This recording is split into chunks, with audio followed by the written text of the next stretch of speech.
एक दिन महान त्यागी बाबा जुमदेव जी कुर्सी पर बैठे थे कि उन्हें अचानक याद आया कि अभी श्राद्ध पक्ष शुरू है और आज उनके पिताजी का मुक्ति दिन है।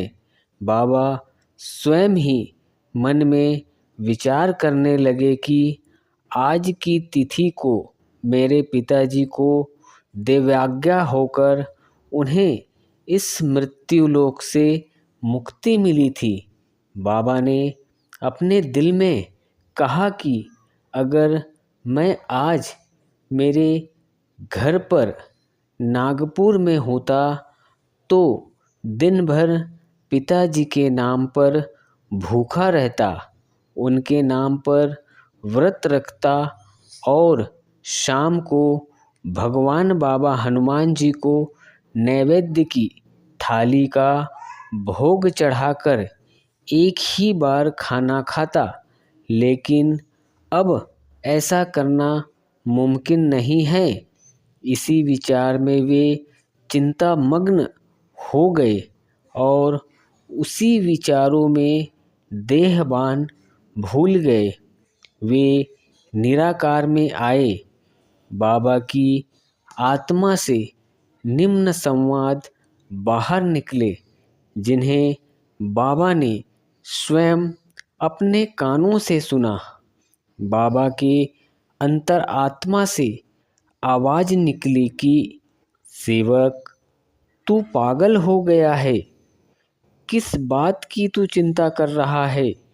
यह सुनकर महान त्यागी बाबा जुमदेव जी ने भगवान बाबा हनुमान जी से कहा कि बाबा, आज मेरे पिताजी की मुक्ति का दिन है।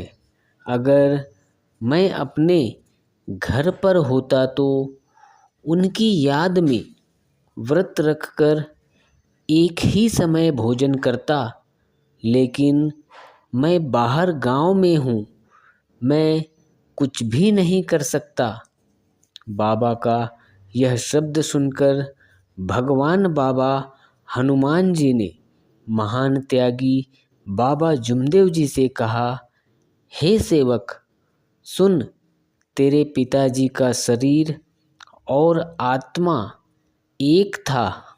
तू एक भगवान को मानता है, इसलिए मेरे पिता का अंत्य होने के बाद वह आत्मा तेरे पिता का शरीर छोड़कर मुझसे विलीन हो गया और तूने तेरे पिता का शरीर जलाकर राख कर दिया।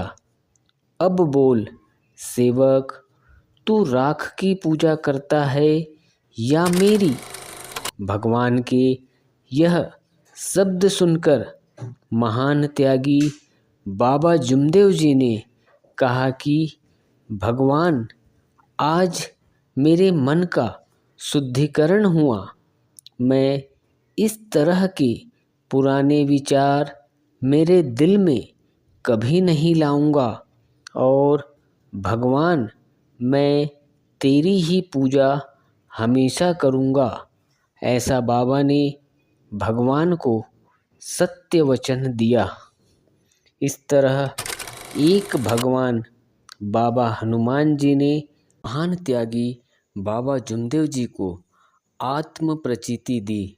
उस दिन से बाबा ने सभी सेवकों को आदेश दिया कि सेवक मृत व्यक्ति की पूजा करना बंद करें।